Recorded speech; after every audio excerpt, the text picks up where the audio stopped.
First, what I'm doing is centering the piece of clay. This is about a 2-pound chunk of clay here, and I have to give it a little bit of wheel wedging, so I'm just bringing the clay up and down a little bit so the material gets a little more homogenized and a little smoother, centered on the wheel. Now I can go ahead and open it. Go ahead and go down towards the bottom. And I have to leave about 3/8 of an inch thickness of clay for the very bottom. And then run my fingers over that a couple of times to compress and smooth that out. Is there a reason why you keep adding water? A little bit of water actually helps your hands slide across the clay a little bit easier. So that makes everything slippery, so my hand will slide without sticking. If I don't have that water and slip on here, my hands won't slide across the clay. That's my first pull. So I'm just trying to thin the clay out now before I start shaping it. My initial shape is a cylinder, so most of my pots come out of a cylinder shape. They're behind the table, kind of over here. That's their ground. And I want to get the wall thickness down between 3/16 of an inch and 3/8 of an inch thick. That helps the pot shrink properly, keeps it from cracking when it's drying, and makes a pot that's light enough to pick up without feeling too heavy. So let's start giving a little bit of shape. Start bumping the belly out a little bit. And I have to keep replenishing the slip in the water on the surface each time I pull. So I want to always have that surface nice and slippery, or my hand will stick and it'll make the pot fall.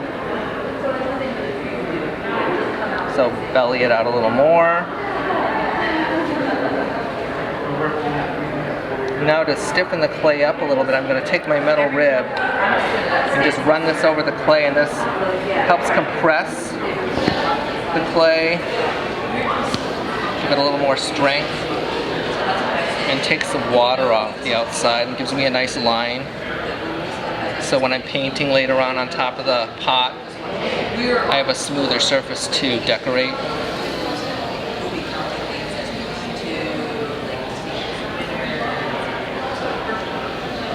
Will you complete this today?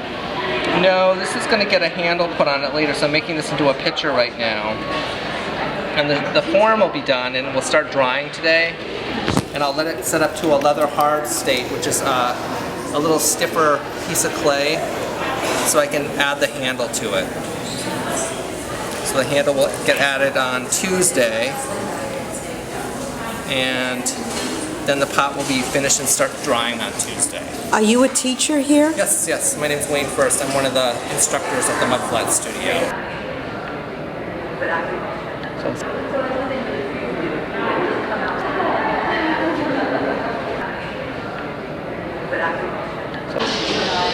It was so amazing way to work here during the August intensive. There was space and everything. I'm just finishing this up. I just took a little bit of clay away from the bottom. I'm going to lift it up a little bit. I'm taking a little more clay off the bottom edge. And now this pot is thrown to about 3/8 of an inch thick. And I'm going to take it off of the wheel and just move it down to my board down there. What is that? How are you doing that? This is a wire tool, and I just release the pot from the wheel with the wire tool, so I go right under the bottom of the pot and let the pot release from the wheel. I'm going to put a spout on this really quick. So I'm going to add a little spout to the front by pinching the clay up and thinning it out a little bit, giving it a nice sharp edge so the water pours off of it really easily. Then I'll bend the rim in just a little bit. So what I'm doing now is I'm opening up Push that in with my thumb, stretch it out and that gives me a nice spout to pour off of. so that when it's drying, the walls and the What do you do with everything after you Most of my pots go to galleries around the area, so I have pots at the Mudflat Gallery up in Porter Square, which is a really great place to go see a lot of potters from this studio. I also have pieces at the Cambridge Artists Co-op, at the Fuller Art Museum down in Brockton. So I have pieces around the area everywhere. So that's nice and light, so that when it's full of water, it's not going to be too heavy to pick up.